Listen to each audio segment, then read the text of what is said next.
when you include repercussions, it means something. Yeah, I agree. So like for like a person like Sasuke, the whole point of the Sharingan, or at least in Naruto, not Boruto, because I think it kind of changed a little bit, is that when you kill someone that you love, like you go through intense pain, and that will activate your Mangekyo Sharingan.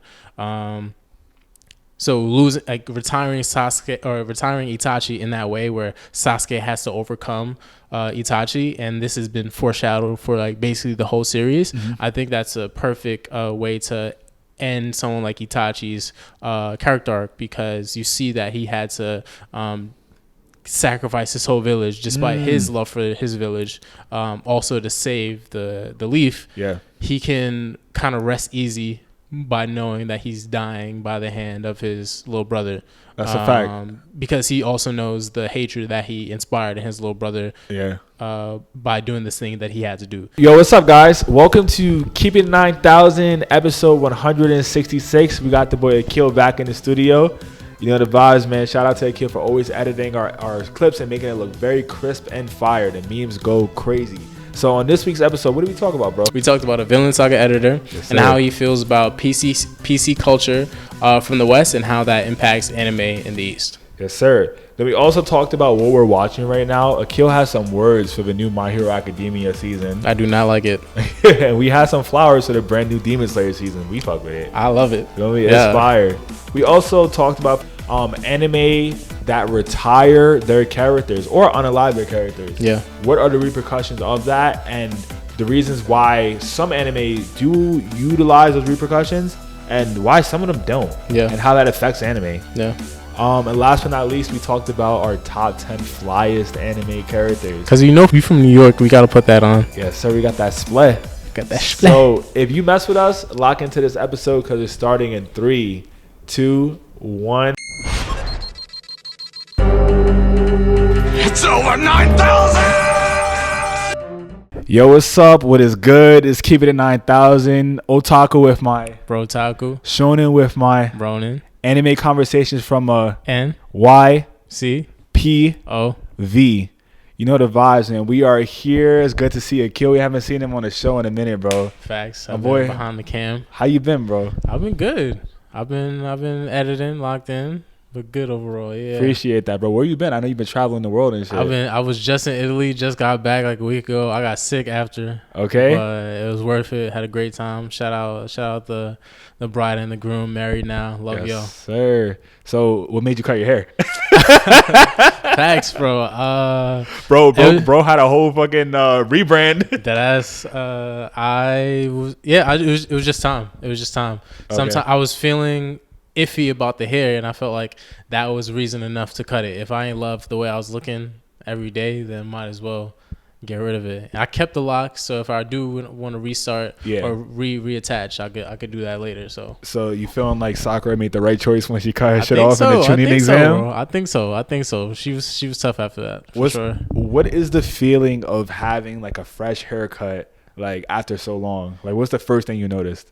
My mannerisms with my body and my head. Okay. I do this all the time to shake my head, and there's nothing on top of my head. So no more like Bieber flips. Yeah, exactly. And I'll do this a lot, but like there's nothing to get out of my face. That's crazy. That's the thing. Like those things, getting that out of my behavior now is gonna take a long time to change. What about like the wind, that fresh wind on your neck? When I walked out the barbershop. That wind on my neck. That's crazy. Pause. It feels like a whole new. Like I feel like a whole new person for real. That's crazy. Mad sensations that I haven't felt in mad long. That's fire, bro. Well, it looks good, bro. My boy got a fresh cut. Facts. Ladies, you know what to do. Chime in on this man's cut. Hot boy summer. 9,000 extra points for every like on this video. You know the fucking vibes, man. Facts. Yo, so let's keep it at 9,000. And as you guys know, Kev is gone for the day. We miss bro, but bro needs to get some work done for his actual job. So he's holding that down over there. And yeah, we are recording in a new studio for today. It's a little temporary vibe because normally we record in the studio with Kev. And since Kev's not there, we have to find another way. Yeah. You feel me? But shout out to the homies for letting us use the studio. Man, shout out to Akil, bro. Facts. Had Appreciate to hold it down you, bro. for the team. You know the vibes. Yes, sir. We got a nice little setup here. You know what I'm saying? No anime posters, but just, like urban vibe, urban studio vibes. Like, it's cool. Yeah.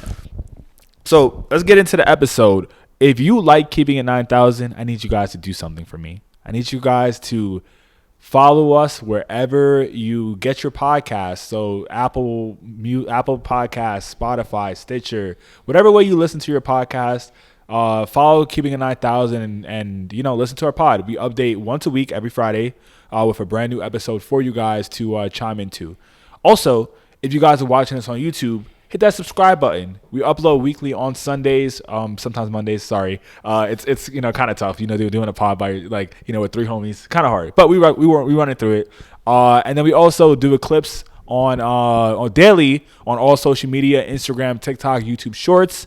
And if you really enjoy everything and you really want to mess with the mob, join us on our Discord. Link in the bio on every single social media platform. The vibes, man. It's Keeping It 9,000. Facts. Let's get to it. Hop in the news. Let's hop on the news. What's the vibes, bro?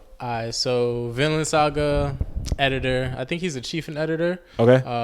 Akira Kanai, he rejects the idea that Western PC culture should be built in or influence the storytelling of anime.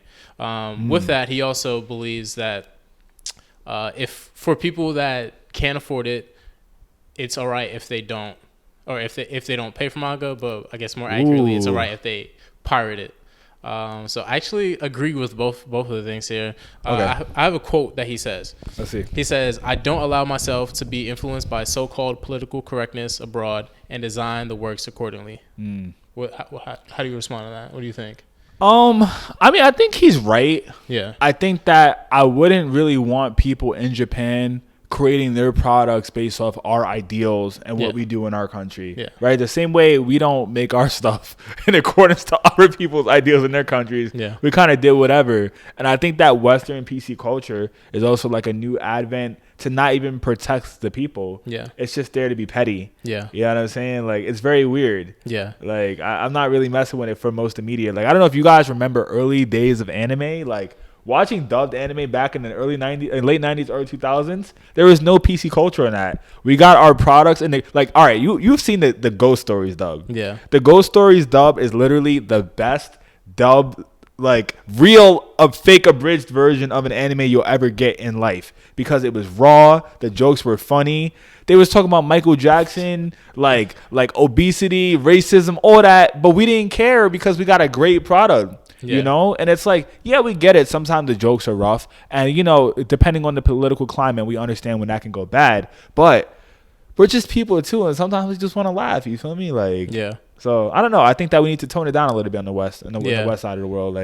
I feel like this might sound more conservative than I would even like to say it. But when you think about free speech and like art, like you should be able to create anything that you want. Facts. How people perceive or like react to what you've created is another story. They have every right to be upset with the stuff that you want, but to expect people to change what they want to create or what they want to make or actually end up making because of like the US hegemony or like the standard abroad, I think is weird. Like it, regardless of how you feel, what these pieces of art should be are like a from that time. It should reflect like the realities of that time.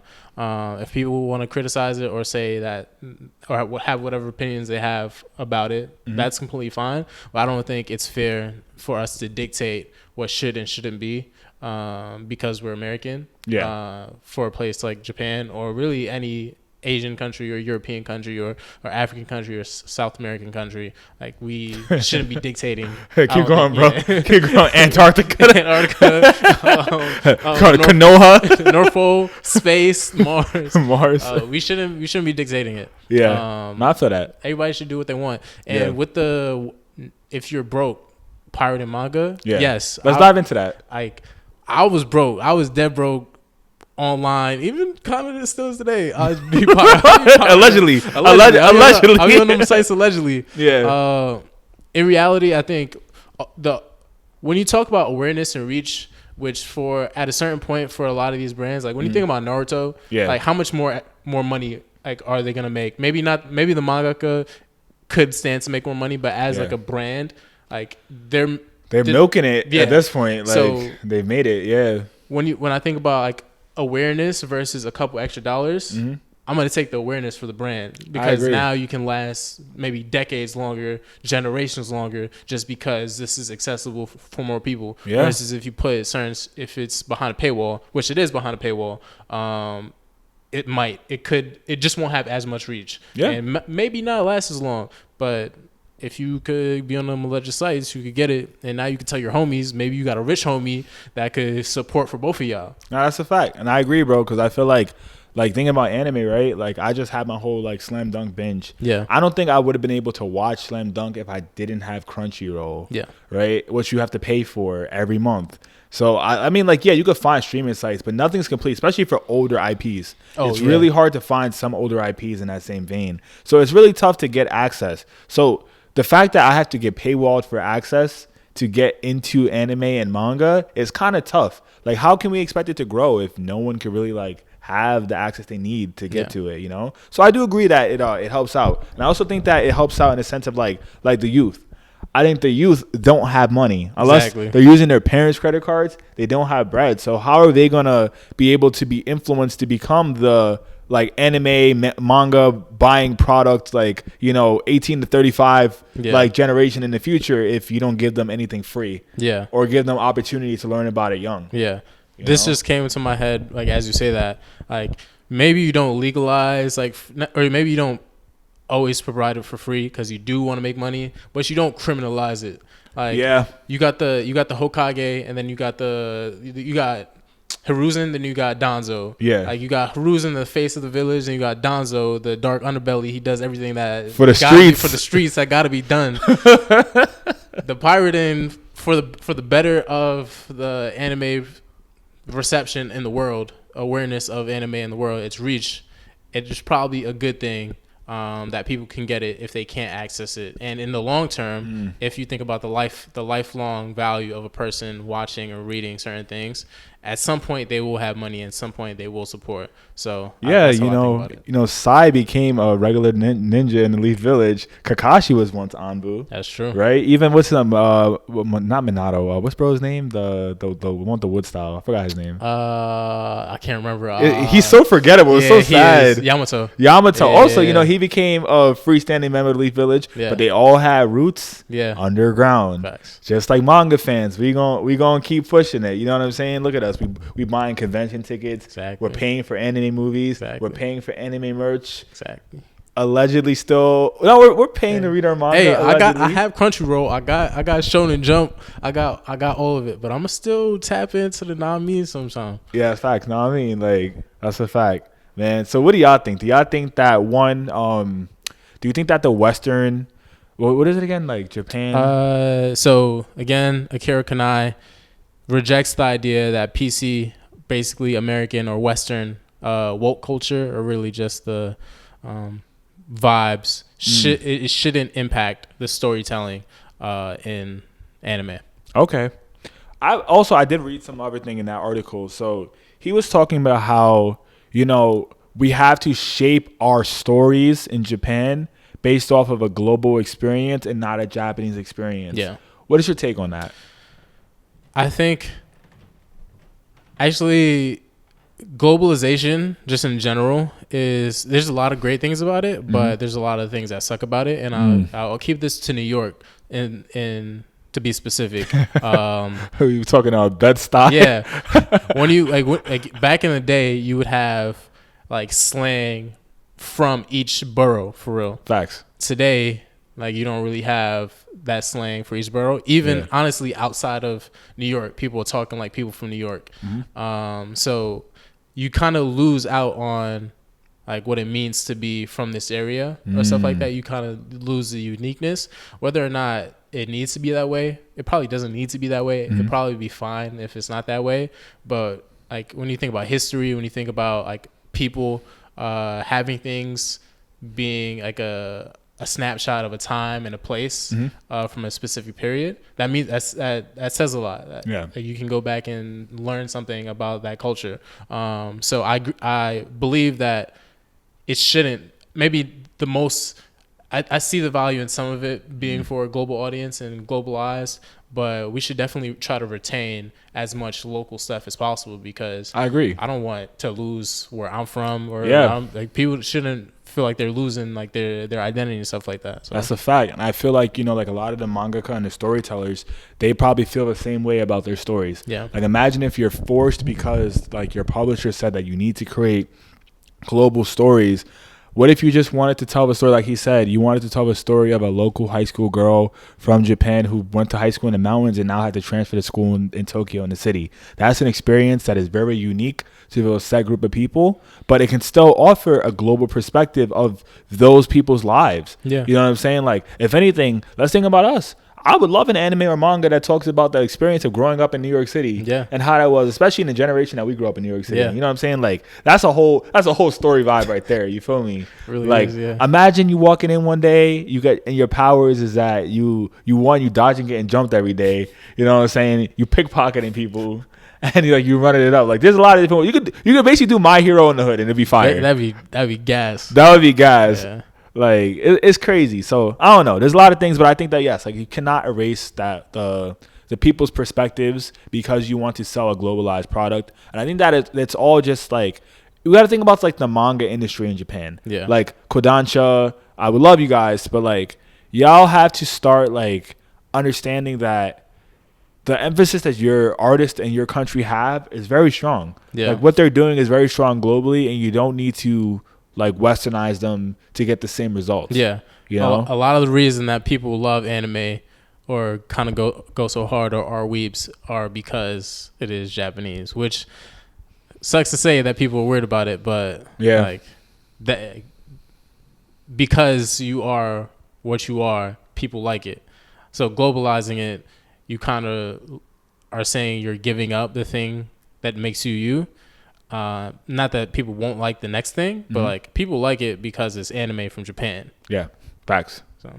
So I gotta say, what are your top 5? All right, what is the top 5 thing? I'm trying to make this sound good. Yeah. Kev, where you at, bro?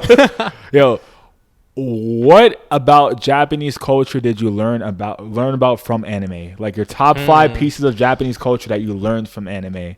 Or that you picked up from anime? Honestly, gacha. Okay, what's gacha? So I play a lot of gacha games. I spend probably too much money on gacha games. Dokkan.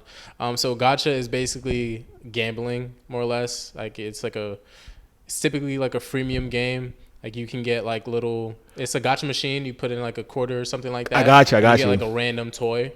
What it has become is like on apps you might have a game where you can have like characters from different arcs. Dragon Ball Z, you have maybe Super Saiyan 2 Gohan, you might have Super Saiyan 3 Goku, Super Saiyan Blue Goku, from different styles or whatever, and then you use your whatever currency and then you get a random pull of things. Is that like Genshin's Impact? Like yeah, so I believe it has like a gacha system. Yeah. Oh, okay. Yeah. That's fire. Gacha I think is probably for the worst has impacted me financially. Gacha, honestly, fashion, Japanese fashion is super cool. There was this meme that I saw. It was actually about matcha. Basically, it was like caffeine, and then I'll put this in the edit if it becomes a clip. Yeah, but it was like someone with a straight face, and then caffeine Japan, and the person was super excited. So basically, me for fashion, clothes, like seeing some of those anime back in the day. Yeah. They were just crazy stylish. So like that vibe for me. They got some fits off, bro. Honestly, just being exposed to a new language for real. Yeah, and that is true. New music. New music.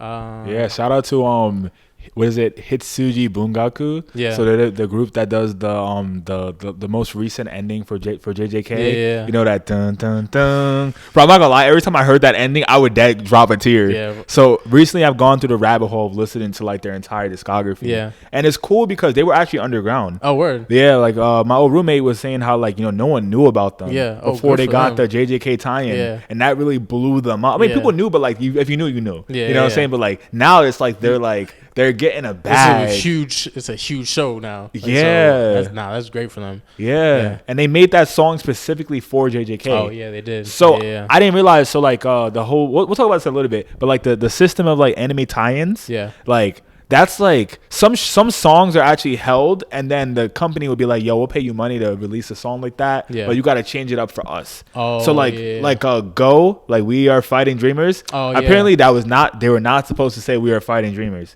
It was supposed to be a song about being like pirates or something, and then they changed it up because the Naruto guys was like, we ain't talking about pirates. This is Naruto. We need this as our opening. Like we're gonna give you money. Let's see what we can do here. But yeah, so it's called a tie-in. Yeah. I've been calling them like openings and closings for so long, Yeah. but they're really just anime tie-ins. That's pretty cool. Yeah. But that, like I think that Japanese culture and that part of like getting that from anime was very important for the culture because it does put us on to new music. Yeah, I guess ultimately what I'm trying to say is like being from New York, big city, one of the biggest cities in the world. Facts. Top five. Tokyo also similar vein, same Facts. city, different font. Facts. So like just being able to see a different perspective of city life, whatever that means, is always cool, at least for me. Yeah. Nah, I agree. I think that like, growing up watching like anime, like I used to see a lot of like, Tokyo representation, and I'd be like, yo, that feels so familiar. Right? Because we just come from a city just like that. Exactly. You know what I'm saying? I don't know about y'all Midwesterners. I don't know if y'all can agree, but I know for a New York head, is that like that hits different. You know what I'm saying? Y'all can relate to Demon Slayer. Yeah. Oh yeah, facts. I don't know nothing about the sticks in the boonies and getting attacked by ogres in the mountains. But yeah. Also, I think that we didn't touch about this, but like just art in general. Yeah. I think that like a lot of like the Japanese like art styles and like aesthetics that they have over there are very unique to their culture and like where they're from in their country. Yeah. And I think that like, getting that from anime was cool because it got to help me, especially I used to do a lot of like drawing, illustration, help me understand like how to expand my look for my work. Yeah. You know what I'm saying? Like not directly copying them, Yeah. but being influenced and adding that into like my tool belt as an artist. Yeah. I feel like that's kind of fire. Do you remember like that trend where people were like, "What's your Roman Empire?" No, put me on. So it's basically like didn't really pay attention, but Yeah. it was like apparently white men like always like they think about the Roman Empire like very very often. So the equivalent for that for different types of people. Okay. So for a lot of people, for weebs, Japan anime is their Roman Empire. Okay. I will say though, like not to say this in a disrespectful way, because there's a lot of great and complex and amazing things to learn about Japanese culture as a whole. Facts. But it is a very, at least with its prevalence in our culture, it's a very easy starting place to go so many ways and learn so many different things about a lot, like art, music, design, food. Like there's so many things that you could experience starting in an easy way. So Facts. Yeah. Yeah, no, I agree. I think if you guys are watching anime, look a little deeper. Yeah. And see the different things that what comes from it. Facts. But what is a black anime we use from an empire? It's Japan. That might be, bro. Facts, bro. might be running with hands down my back down Shibuya. But yeah, shout out to my Japanese homies. Shout out to Tokyo and everybody out there. And just so people know, yes, there's a difference between Japanese culture and anime culture. Anime is just a subculture of like the major Japanese like art.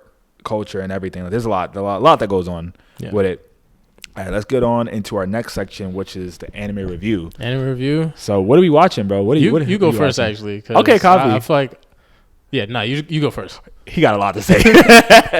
All right, so I started off. I started watching Windbreakers. Word. Because I know people was talking about that. Yeah. I don't know. I think it's good. Yeah. But it's not Tokyo Revengers. Yeah. Like, I feel like that first season of Tokyo Revengers, I was like, nah, they getting slimed every day. Like, talk about getting active. You know, like, you know what I'm saying? What did bro say? We was watching the Naruto bridge thing earlier. Yeah. And he was like, crashing out. They used to crash out on every single episode in Tokyo Revengers. Yeah.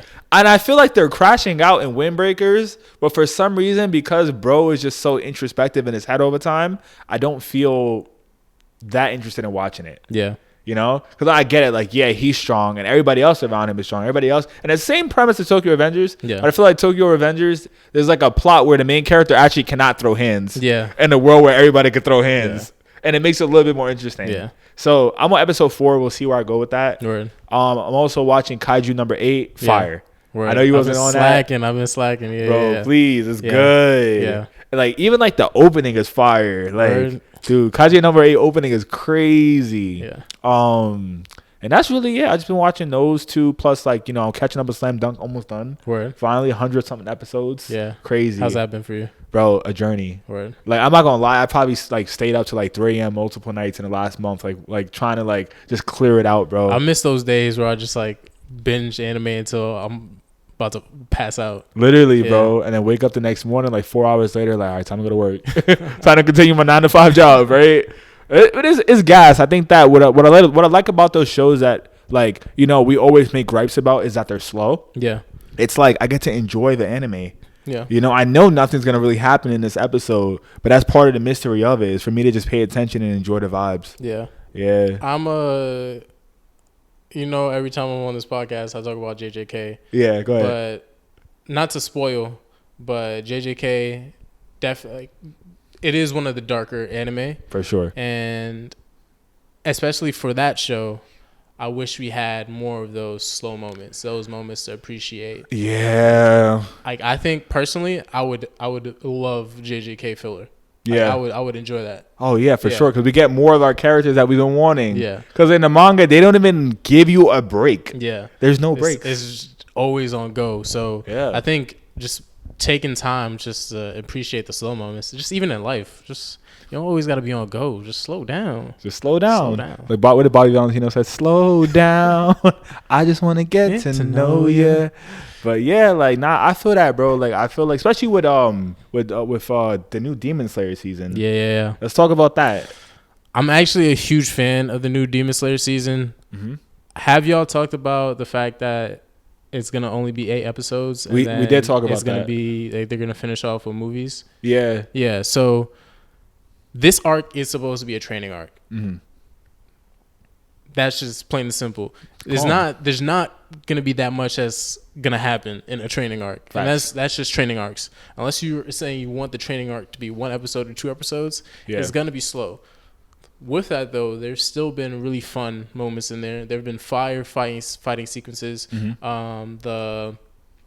Which Hashira was it? It was the Wind Hashira versus the Mist and the Snake. And the Mist and the Snake. Oh, that was hard. That was crazy. That was so fire. Facts. So like getting sequences like that, and then Tanjiro versus the Wind Pillar. Yes, they was just boxing. They kind of censored it a little bit. I know Tanjiro was smacking him up, bro. Like it wasn't even a sword fight. They was throwing hands. Straight up boxing, bro. So it was funny because the Wind Pillar was like, "Yeah, you a bitch anyway." He was like, "Yeah, I'm still gonna fuck you up for stabbing my sister. You thought I forgot, bro? You thought I forgot?"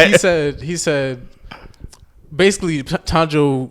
I forget exactly what he said. Tanjiro was nice to him, and then Wind Pillar was like, basically, I don't fuck with you. And then Tanjiro was like, bro, I don't even like you.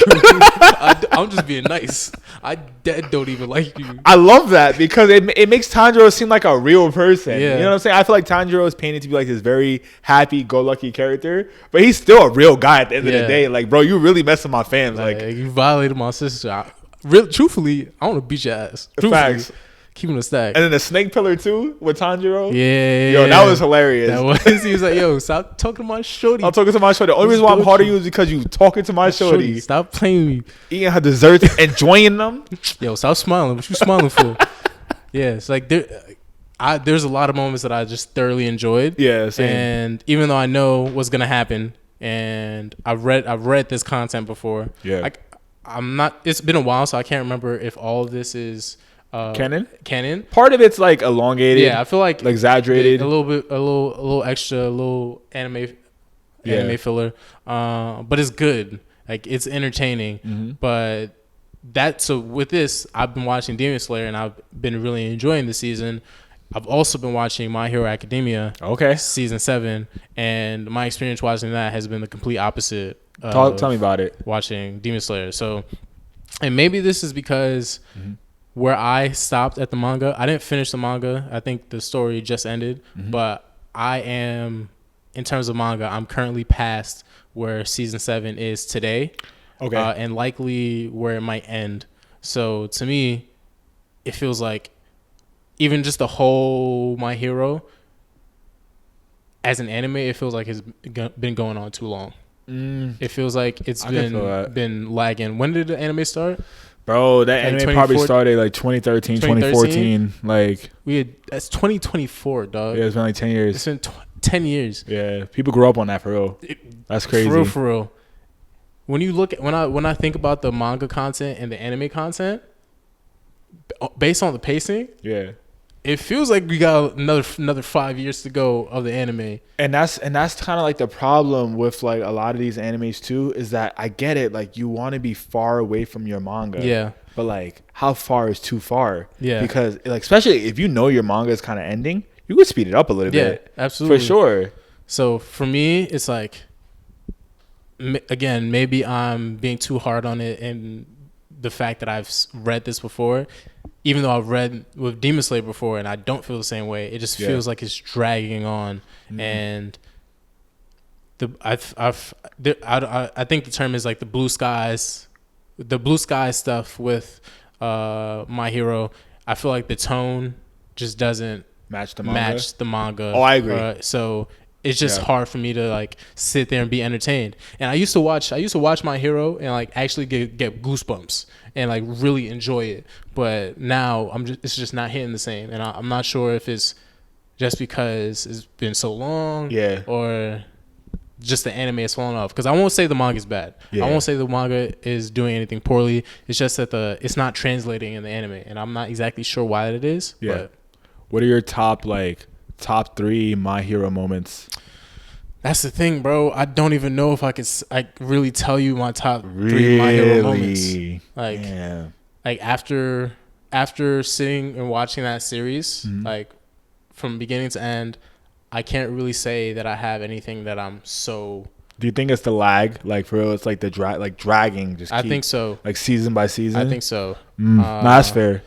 I will say I can't remember. This is probably manga. Yeah. I don't want to spoil because I mean it's been out for mad long, but I will say anything Dabi related I do enjoy. Anything Hawks related I really do enjoy. And then the Airy with Lemillion, I think it was against Overhaul when he lost his powers, but also when they beat Overhaul. Okay. And Lemillion came. I can't remember, bro. I'm embarrassed, but like, nah, you straight, bro. It's for so many other shows. I can remember so many moments that I really like. But for this, it's tough for me too, bro. Like I think about it, I'm just like, All Might versus All for One. When Bakugo snuck out and was fake a villain for like a day. Yeah. Like that whole scene. Yeah. Like that was fire. That was fire. I actually did not like the All Might versus the Nomu fight when it was in the school. Oh yeah, that was whatever to me. That was kind of weak. Like it just kind of, all I did was like set the power scaling for how strong All Might could be. Yeah. Versus the rest of the students, right? Yeah. I don't really have a favorite Deku fight. Yeah. Like Deku's cool, I hate Deku, but I always know he's gonna win because bro literally has the most like potent power in the series. Yeah, so it's kind of like not that fun. But I love a good Bakugo fight. Yeah, any Bakugo fight, I'm with that. Like, if anything, Horikoshi should have added more Bakugo fights into the like one-off Bakugo fights that have like maybe less meaning behind them too. Yeah, like I feel like Bakugo jumping in for this final fights makes sense. But like, there could have been like, he could have had an overhaul type villain. Yes. You know, I think Bakugo totally could have handled his own against like a villain of that caliber. Yeah, he definitely should have had those moments against a villain of that caliber. Yeah.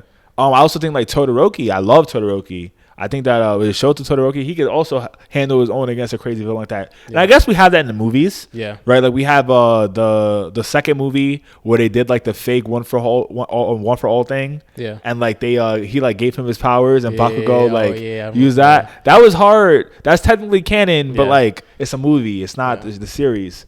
And I think that's also the problem with a lot of modern day shonen is that they're trying to rush the stories. Yeah. They because no one wants to read a 700 chapter manga anymore. Yeah. Or no one wants to watch a 700 episode anime anymore. Yeah. But I still think that there's a niche market of people who enjoy longevity in the storytelling. Yeah. Because it gives you better stories. Yeah. I think it can be done, but there shouldn't be too much of it. Like there shouldn't be like 10, 20 like series doing that. Facts. Only a couple should be doing that.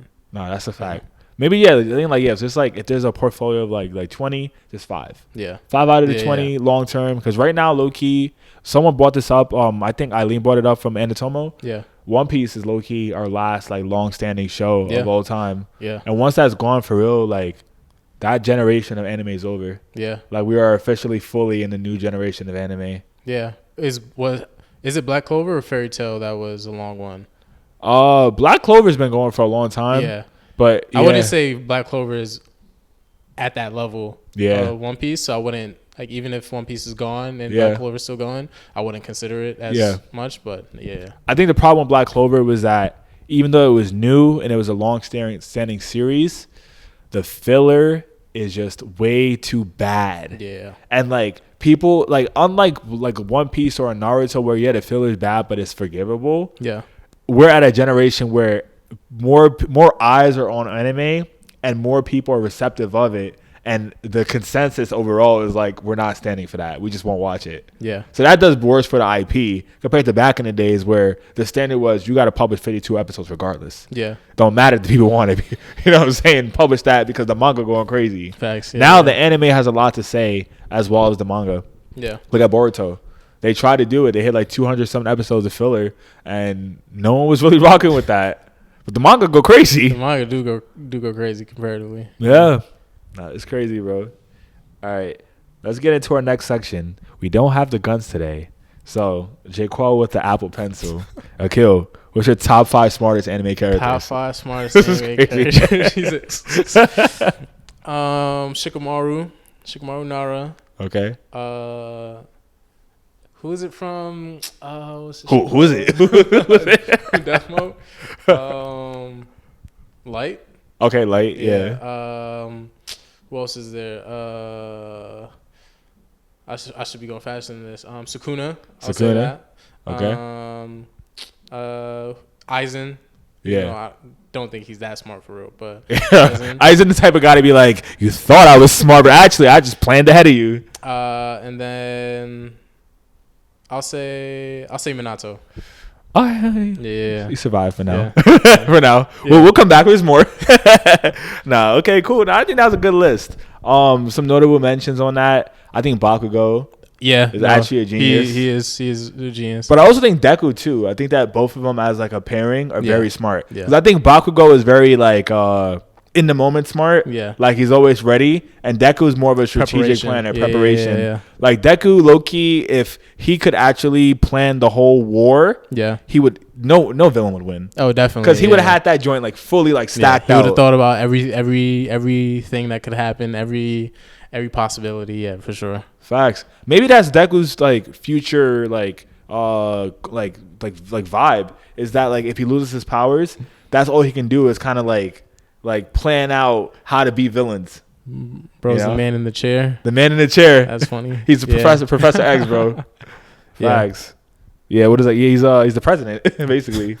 You know, commander in chief. But yeah. All right, we're going to get into the next part of the show, which is the otaku. So for those who don't know, that's our main anime conversation. Yeah. Right? So which one you want to hit first? Let's hit the conversation one first. Yeah, let's do that. Yeah. All right. So in anime, you know, a common theme that happens, right? Trope is that you lose your favorite main characters, right? Or your favorite characters in the show. Yeah. So for Naruto, you lost Jiraiya. Yeah. You lost Asuma. Yeah. You also lost Neji. Yeah. Keep going. You know what I'm saying? Like, they didn't care to lose people. So what we're gonna talk about today is the anime that can retire characters in the series. Because we don't think that every anime does, but some of them do, and some of them do it really well. Some do it really bad. Yeah. So let's talk about it, bro.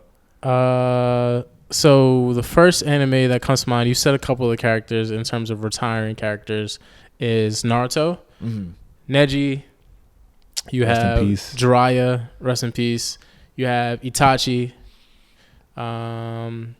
There probably some more characters, but or Minato. You have technically or kind of Obito, Kushina.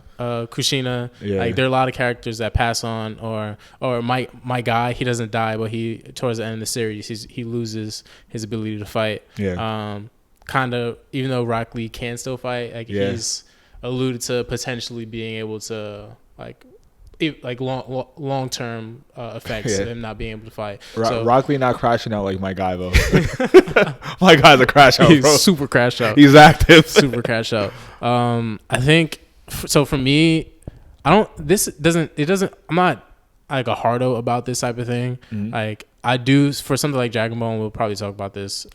After we say a couple more of these series, like you don't have to have every character die or have a lot of characters die to have a good show, but I think there's just something that comes with the character growth that does a lot for the series, that when you include repercussions, it means something. Yeah, I agree. So like for like a person like Sasuke, the whole point of the Sharingan, or at least in Naruto, not Boruto, because I think it kind of changed a little bit, is that when you kill someone that you love, like you go through intense pain, and that will activate your Mangekyo Sharingan. So retiring Sasuke or retiring Itachi in that way, where Sasuke has to overcome Itachi, and this has been foreshadowed for like basically the whole series. I think that's a perfect way to end someone like Itachi's character arc, because you see that he had to sacrifice his whole village despite his love for his village, also to save the leaf. He can kind of rest easy by knowing that he's dying by the hand of his little brother. That's a fact. Because he also knows the hatred that he inspired in his little brother by doing this thing that he had to do. So having that repercussion, having those true consequences does mean a lot. Even though Itachi does come back as an Edo Tensei, like the whole Edo Tensei thing was crazy. It was crazy. That was super fire. But I don't think it discredits the emotional weight of what Sasuke had to do to make those things happen, or to unalive Itachi. And Edo Tensei isn't permanent. So like you could bring them back, but they're not going to be there forever. They're not alive. They're just a zombie, basically. That's a fact.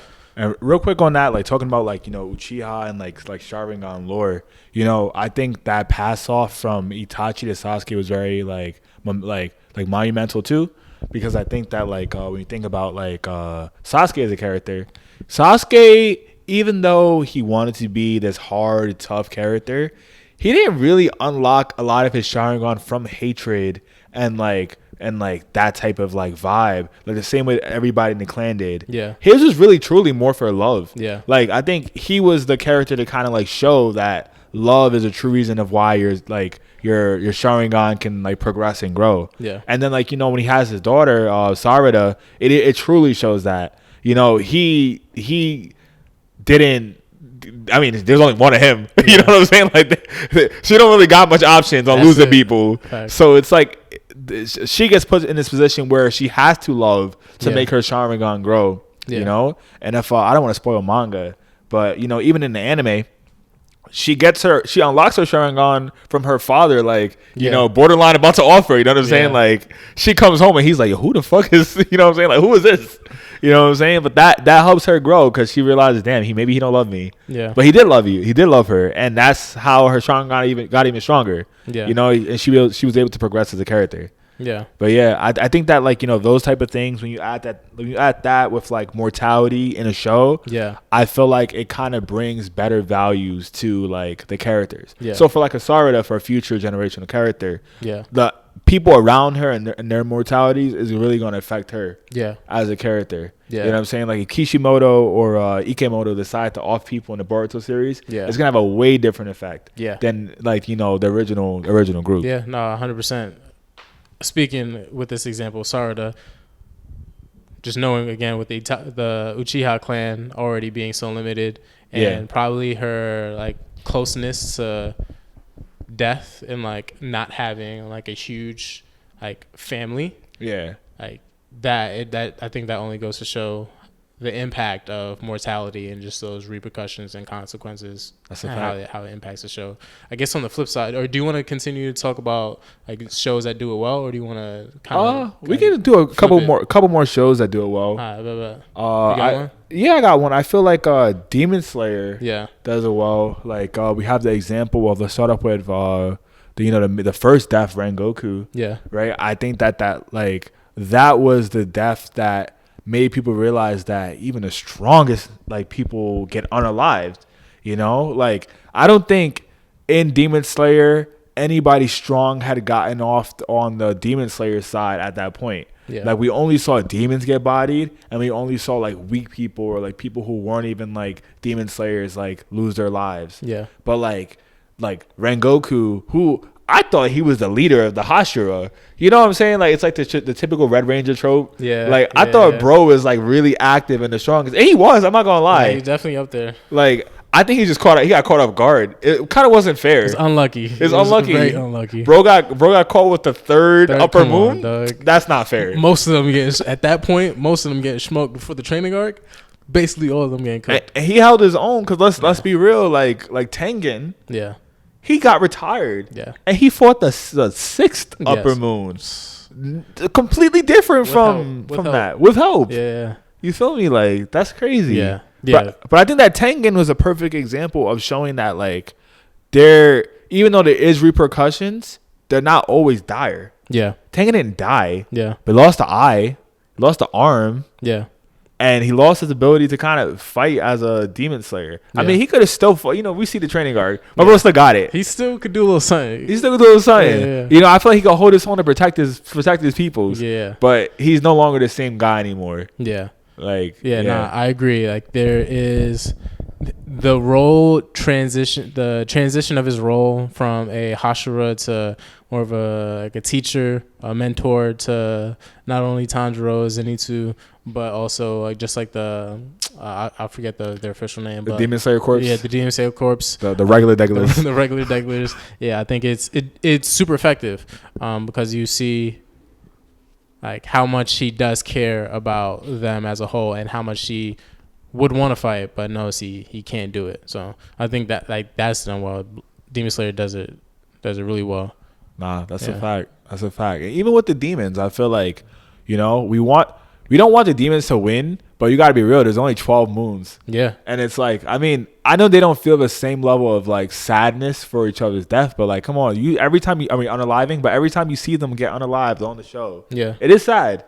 They have the craziest thoughts before they go. Oh yeah, it's always the backstory of like how they became a demon in the first place. And like it is more touchy feely or more sentimental than like you might have anticipated. So. But you know what's funny? I realized they get less sentimental as they get stronger. Yeah. As they get stronger, you dead don't care. You're like, you are a piece of trash. You need to die. Like you should have been unalived a long time ago. Yeah.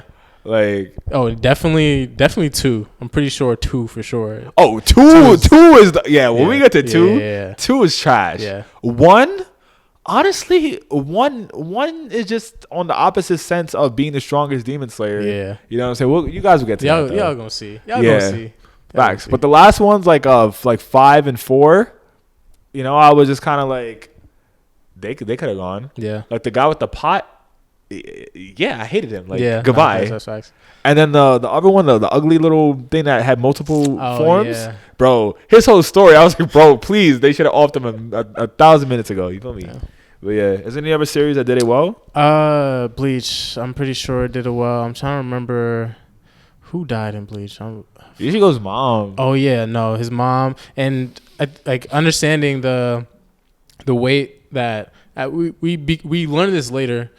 What Ichigo is or who Ichigo is, like his makeup, the Quincy, the Soul Reaper, the everything, bro, top five, Jesus, everything. This is something that's like baked into the story before it really begins. Yeah, like you don't see his mother as a part of his life, but that's like it's a part of like the narrative of the show, even though it doesn't happen chronologically at the beginning of the show. Like just the weight of his parents' decision, how that impacts him, but also, what's bro's name with that shoots the arrows? It's been a while since. Uryu. Uryu. Yeah. Like, I also think about, even I don't think that this is like a huge concept or something that comes up very heavily, but like, I think about the fact that Ichigo is a Quincy and Uryu is a Quincy, and like how Ichigo's mom was apparently super strong or had a lot of potential. Yeah. I think the fact that someone like that could die despite like how much pull they get, how much strength, like how much they could influence like this world that they're in, is quite interesting, because when you think about shonen, like typically the strong people are the people that are surviving. You see the weaklings getting offed. Facts. So to see someone that is or has a lot of potential die is always something, at least to me, that can set off like a interesting chain of events. And I think with her dying early on, it really set the whole show in motion. Like I don't think you have the show that we know without her death. So those repercussions. You know what's kind of crazy is like Uryu's basically alive because Ichigo's dad TYB'd Uryu's dad. Yeah. Ain't that crazy? Uryu could have been the main character. Facts. It would have been, instead of Bleach, it just would have been Quincy's. Yeah. That's so crazy. But honestly, that's a repercussion too. Like, yo, I took your shorty. What you gonna do about it? Nothing. All right. Exactly. Now my son, he's main character, bro. You feel me? Ichigo Kurosaki. Now, so what about shows that don't have repercussions? Like, how do you feel about them? All right. So I will say, so there are two shows that I want to mention. And like you can talk as much about this, but in the conversation we talked about Tengen, and then I believe we talked about Naruto. My Guy. Yeah. So in My Hero, you have My Guy, and I'm thinking All Might. All Might. So and it same thing with My Guy though. In Naruto, you have My Guy who is retired, he doesn't die. In Demon Slayer, you have Tengen who is retired and doesn't die. And then you have in My Hero, you have All Might who is retired but doesn't die. I think that for the first two shows, Naruto and Demon Slayer, the kind of position swap or like position transition from like frontline soldier to like backline mentor, like strategy person, was done really well in Naruto and Demon Slayer. But for me, I feel like My Hero as a series would have benefited more from All Might dying than from him sticking around. Like I was just watching with season 7, I was just watching Stars and Stripes. Like imagine like what that interaction would have been like. Stars and Stripes coming to save Japan after All Might has already died. It would have been stronger. I feel like that would have been more impactful. No, that's true. Yeah, so like when I think about even just like thinking about like the characters' ages and Stars and Stripes being inspired by All Might. Yeah. And even though All Might fought the strongest character in the verse and survived, he also twice. Stars and Stripes arguably also fought one of the strongest characters in the verse and died. Like, to see her not survive, but All Might still kind of survives, to me feels a little like kind of wrong. A little like a little plot armor ish. Yeah. Even if in Demon Slayer or Naruto, it's the same case. Yeah. But especially in Naruto, it's the same case with my guy. Like, Well, saving his life. Yeah, that was crazy. But I'm not saying that is bad. I just feel like it would be more impactful if All Might was gone, because the impact that it would have had on other characters would have done a lot more for them. I agree, especially at that fight, that moment where he fought All for One again. Yeah, like I don't think that, like, come on, we gotta be real. All Might was so weak at that moment. Yeah, he really had no power left, and One for All really still had all his quirks. Like, if anything, of what we know about One for All, he could have offed All Might in that scene, bro. Should have. He should have just offed him, bro. They were playing. Yeah, they were like babysitting it. Yeah, like it was kind of crazy. Yeah, nah, I completely agree. Mm-hmm. And I guess not to steal the mic, but Dragon Ball Z is another example of put me on, bro. Repercussions or consequences not like being impactful. When you start with Dragon Ball, like Krillin dies. I believe a couple other people die. Like King Piccolo died. Yeah, like they're like it starts off feeling impactful. With the early Dragon Ball Z, with like the Earth Dragon Balls not working to revive someone more than once. Oh yeah. So they had to use the Namekian Dragon Balls. Like plot. It started just to get weird. Like so the thing that was supposed to be the thing that was already like a stretch to get somebody alive again, to make somebody come back to life. Now there's another set of them somewhere else. Now you can use that, and now you can use these multiple times. Like, it feels like Goku's died mad times and comes back. Bro, facts. Like, how many times is like Chaozu or Yamcha or Tien got smoked? Like, yeah. Not to say I love Dragon Ball. I love Dragon Ball Z. But as far as consequences, and this is just the case of it as a show, even the consequences of time, like it took forever for Trunks and Goten to age up. Like, I think Dragon Ball Z is worse because there aren't consequences and things that just are final. Bro, they have a whole hyperbolic time chamber where you can skip time to get stronger. Yeah. Well, everything else happens regularly. Yeah, it's like, let me just leave the series real quick, get mad strong, and basically nothing changed. Or, I could just leave and then come back and mad strong. That's like crazy. Yeah. As a concept. Yeah. Like, there's no repercussion to that. Like, it's dope. It was sick to see Boo go in there and like rip it open like, with his voice or whatever. But at the same time, it's like, okay, if everything is gonna have a solution, then like, what's really the point? Nah, I feel you on that one. I feel you. I think that I wish that Dragon Ball did a lot of things differently. Like, especially like let's say like when they fought Frieza, Cell. Yeah. Right? Bro, Goku. Yes. Stay down, bro. Like, what do you mean? Like, you gonna like, oh, Goku, stop dying. Like, for real, like Goku literally transported that Cell like bomb and was like, I'll be back in a few months. Don't worry, my homies got me. Peace. Like, what? Yeah, that's crazy. It is. I feel like, so you bring up that. I think that's the perfect moment to bring up in regards to the consequences thing, because Akira Toriyama at the beginning, the whole plan was for Gohan to become the main character. Mm-hmm. But I can't remember if it was just popularity-wise, people just wanted Goku, or if he just changed his mind. Yeah. Like, he changed it back to Goku being the main character. Which is so crazy. Because they built Gohan so wild. Like, they had, like, Kid Gohan, his little, like, outbursts. Yeah. You know what I'm saying? Him growing to, teen form and stuff. Like, they built him up so well. They did all the groundwork for him to be the new main character.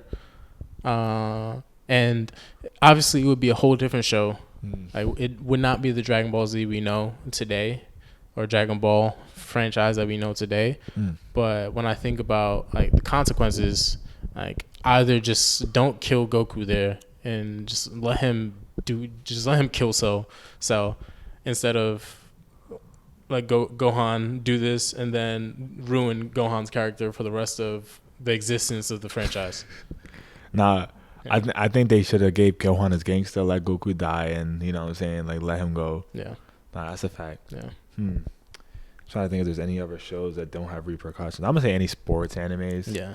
Or just like, I mean, isekai start off with no repercussions. Yeah. You die, you get unalived, but you come back in a brand new body. That's silly. That's strong and the number one like main protagonist of your said world that you're in. Yeah. So you're the strongest, you're the fastest, you got the most mana. Like, I feel like isekais never make sense to me. Yeah. Just you saying that, the concept of it is like you died and then you became the strongest or the whatever, the most great. Yeah. It's I guess. I mean, it's cool. Yeah. It's fun. Some shows are good, but it's not worse because of it. But facts. Interesting. As like Tokyo Revengers is right now as a series, I think that it has a great. It's also another great example of repercussions for right now. For what we know right now, the manga. If you know, you know. Yeah. But if you don't know, like people die. Yeah. You know what I'm saying? Like this season, Emma got hit with a bat and died. Like like unalived. I just remember. Oh, you just reminded me of that, bro. That was so foul. Kasaki is foul, bro. I think we were talking about this last episode. He was like bad anime characters. Yeah. Kasaki really is just a guy whose sole drive is just the fact that he is insecure with life, and he's taking that on everybody. Yeah. And just to get to Takemichi, who doesn't even remember him. He doesn't remember him in bro. Every iteration, bro. Bro's like, I've been there every single time, but somehow he's just one step ahead of me. And Takemichi's like, you're not a time traveler? I just been messing you up naturally. That's crazy. Bro got no risk, bro. I didn't even mean to do that, bro. You know, but like everybody has repercussions for Kisaki's actions. Yeah. Literally every act, bro off Tina 20 million times. Yeah. Like, it's the woman you loved. Yeah. That you couldn't get. Because she's obsessed with a man who likes to sell DVDs. Like, that's crazy. That's crazy. Man, go get your money up. Why you hating on shorty? That's a fact. Yeah. Oh man. All right. Let's hit the next joint. So next up we have a list. It is our top 10 fly anime characters. So what do we mean by that, Akil? Like, what's the vibes for this one? Top 10 fly anime characters. You know we from New York. Yes, sir. So New York people, I was about to say niggas, but I guess I just said it. We the most fashionable. You know ASAP Rocky, Jiggy, fly, stylish, feel me. The most fly means the most stylish, the best drip. Like just the way you present yourself to the world is immaculate. It's that split. It's that split. I got that split. That split. Yeah, sweetheart, I got that split. Hey, sweetheart. But yeah, so we gonna talk about the top 10 characters that we think get fly. Yeah. You feel me? So number 1, we got Yusuke Urameshi. Yeah. Bro got that shit on. Always. Oh, down to the haircuts. Like, yeah. Bro could really be boxing in a white tee and blue jeans and still make it look cool. Bro. Like, his whole styling for his character, it just goes off. Yeah. I will say my indicator for if a character is fly is if I can use them for an icon on social media. Okay. And I have mad Yusuke Urameshi just like photo, like stills from the run of Yu Yu Hakusho. He just got so many fits. That's fire. So that's like your go-to anime Abby. Go-to used to be. Used to be. A couple on this list might have changed it. Yeah, okay, say that. Yeah. Oh yeah. Who we got next, bro? Next we got Ichigo Kurosaki, and in the anime he be putting it on, but I want to talk about specifically the official manga art. There's a lot of manga art that Tite Kubo put out. Mm-hmm. The one that just right now comes to my head is him and Renji, right? Oh, you talking about them? Yeah, they're like walking out the train station. And the set, yes. He got the headphones on, the blue headphones. It's like a light blue, like a white. He had like a brown on. It's just fly, bro. Like every official manga art that I see of Ichigo, it's just amazing stuff. Like, facts. You could put that on. If you wore that in real life, you you be stepping out for real. That's a fact. And I think that like a lot of like that era, like when Bleach came out as a manga, that's when style was really evolving rapidly because we were going through all like the crazy generations in the 2000s because no one knew what we wanted to be on. That's also reflected in Ichigo's outfits. Yeah. Like every single time it's just a completely different vibe. Like, yeah. And I think that when I think about the big three, I think that's one of the things that like puts or that makes Bleach special out of those three. I think specifically that tie-in with fashion. Yeah. I think that you got to give Bleach some credit for that. Yeah, that's a fact. Because a nigga in an orange tracksuit is not doing nothing. Sorry, bro. But that's not it. That's a fact.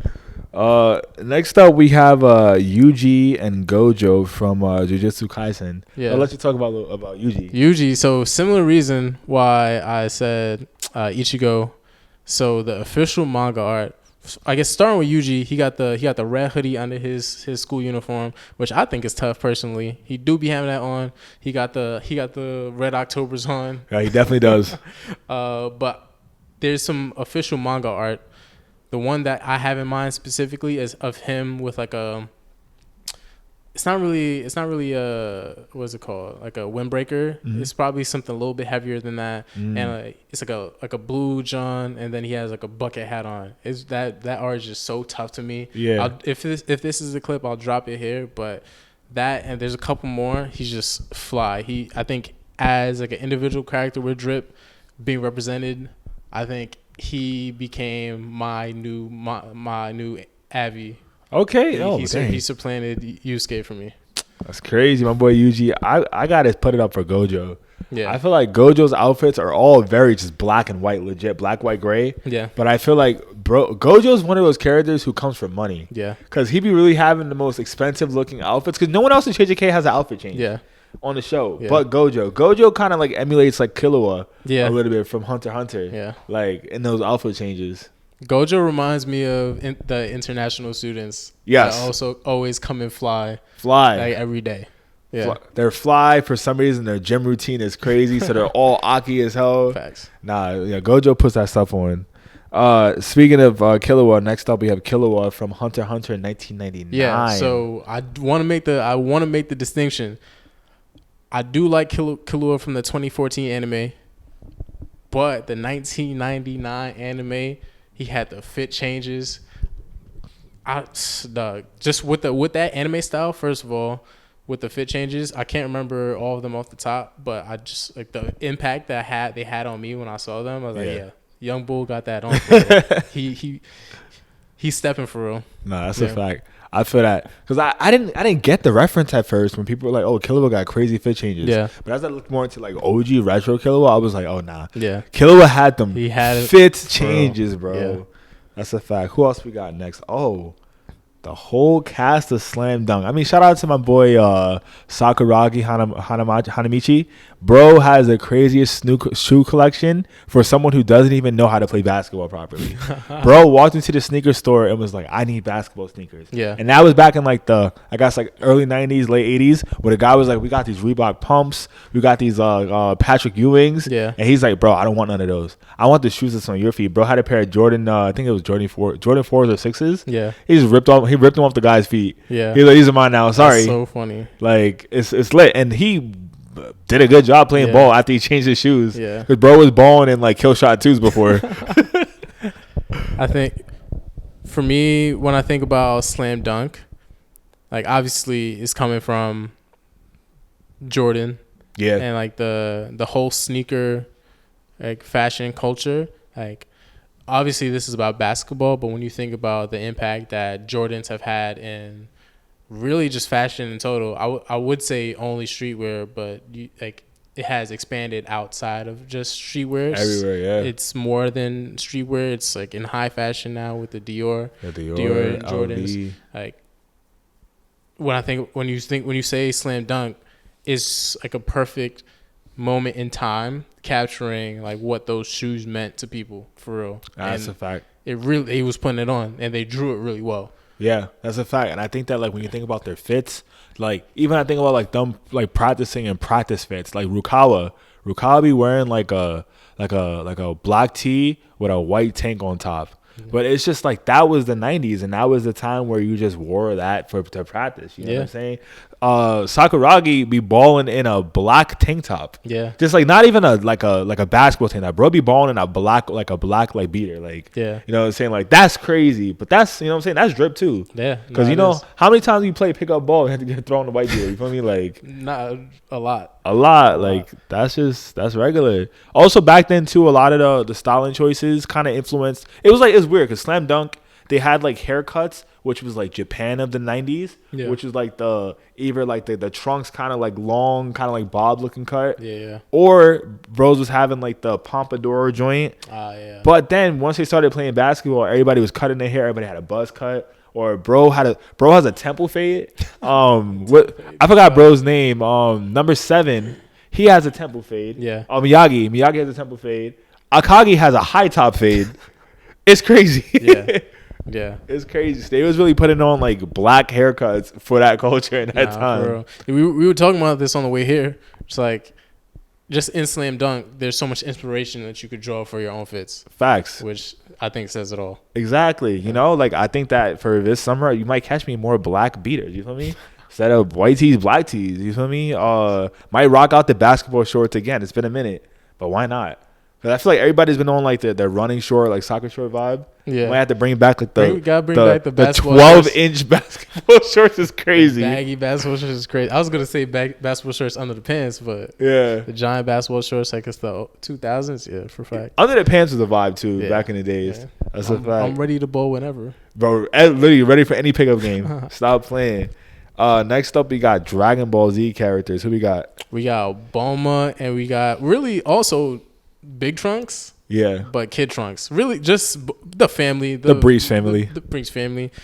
Bulma from day one in the Dragon Ball series, she always had the fit changes, always putting that on.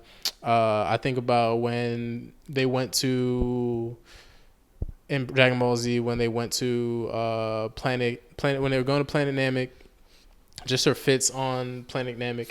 Ridiculous. Her fits when she had the ponytail.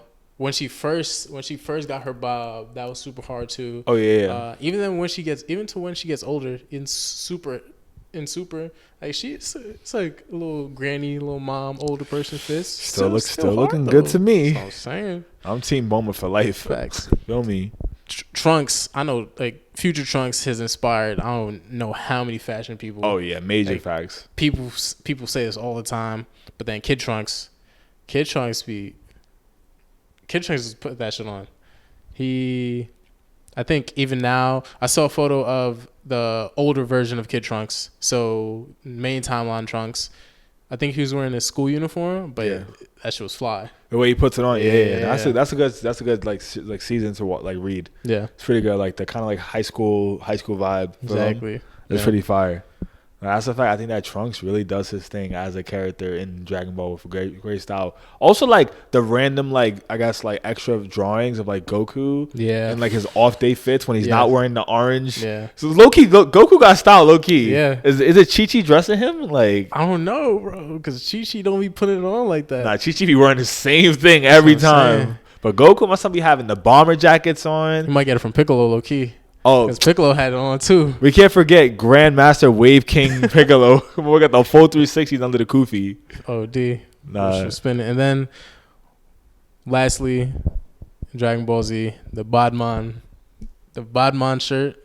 Oh, from Vegeta? Yeah. That was super hard, too. And that was hard. Yeah. I think that in Dragon Ball GT, Vegeta got off hella fits that were never considered canon. Yeah. How you gonna de-canon Vegeta's fits? That's crazy. Take away his drip is crazy. Take away bro's drip is crazy. Who we got next? Next up, we got this is a short mention. My boy Boruto. Yeah. Had to. Sorry, Kev. You're not here. That means I get to talk about as much Boruto as I want.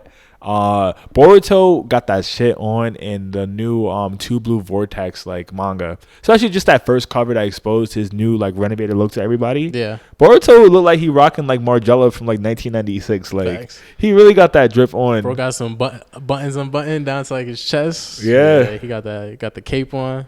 That's a fact. Oh, dude, yeah, he got that on for real. And bro's tatted. And he tatted for fake. he got his sleeve done. He got his sleeves done. You know what I'm saying, bro? Out here thirst trapping for all the shorties. Like, yeah. All right. Anybody else you want to mention? We don't gotta go too crazy, but some honorable mentions. I want to say really the whole Cowboy Bebop squad, but mostly Spike and Faye Valentine. Like they're just fly. Nah, I think they're fly. The whole cast and Nana. You guys ever seen Nana, the anime about music, and these two girls who live together with the same name who have boy problems? They go crazy. Any like Y2K baddie who wants to like learn more about fashion of that era, you should read Nana. Also, another one is called oh my god, we could read it together. Oh, yo, okay.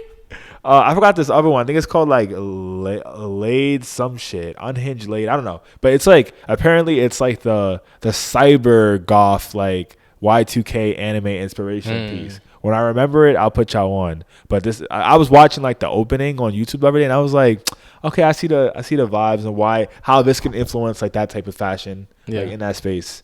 But yeah, Yu-Gi-Oh characters went crazy. Nico Robin. Oh, Nico. Nico Robin, yo, any Nico Robin cosplay is kind of a problem. Yeah. And then Urahara from Bleach, my boy, stay with that stuff on. Always. You don't even know what's under that bucket, bro. Bro could be bald and we'll never know. We'll never know. But yeah, dude, that was an episode. I didn't expect this to cook like that. I know. Good shit, bro. OD. Good shit, my boy. So, you guys know the vibes. It's keeping it 9,000. If you guys don't already, follow our editor and third mic, Akil. You know the vibes, man. It's Nova's Arc, right? Yeah, Nova's Arc. Yes, sir. Give bro a follow. Tap in. Bro got the best takes ever, I swear. So I need y'all to tap in and check out bro's work. And you know the vibes, man. Just keep it at 9,000. You guys know where to find us. At Keep It at 9,000 everywhere on social media. We're also on YouTube.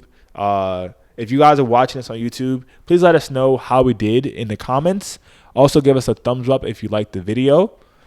We drop weekly episodes every Sunday with the full length video, so please check in on that. If you're listening to the pod audio, you got your audio on Friday this week, so please give us a rating and let us know how we did on that. If you found any moment of this episode fun and you wanted to share the clips with your homies, we drop the clips every day the week that the episode is published. So, you know, Instagram, TikTok, and YouTube Shorts, go share that out. And last but not least, if you guys are really into what we're talking about and you want to continue the conversation, join our Discord. Our Discord is for like-minded people to get together and talk about anime, manga, anime music, a lot of different other cultural aspects about anime that we love, the memes, the content. We got a whole content page. Join our Discord and tap in, because if we don't have you guys there, we can't continue the conversation. Just kidding. We're always going to keep talking in Discord. Let's be real. It's a group chat for everybody. But you got advice, man. Thank you guys for keeping it 9,000 with us, because we will always keep it 9,000 with you. And we will catch you on the next episode. Peace. It's over 9,000!